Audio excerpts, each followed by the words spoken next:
Welcome to the banker lamp. Please enjoy the video.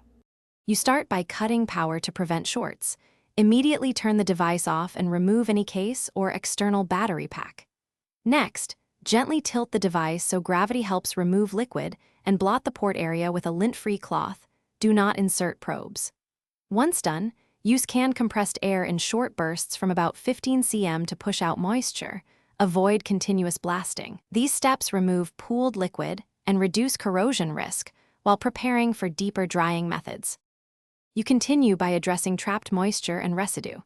If you see salt or sticky film, lightly dampen a microfiber swab with 90% plus isopropyl alcohol and gently clean the port contacts. Alcohol displaces water and evaporates. Then, set the device in a warm, ventilated area, keeping temperature below 40 degrees to protect components.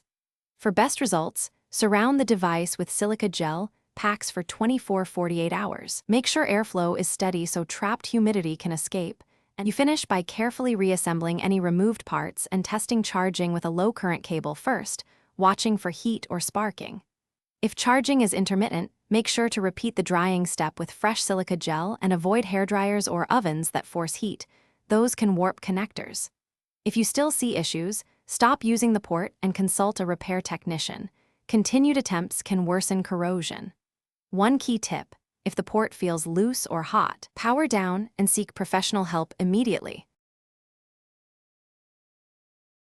Thanks for watching. If this was helpful, leave a like and consider subscribing. See you next time.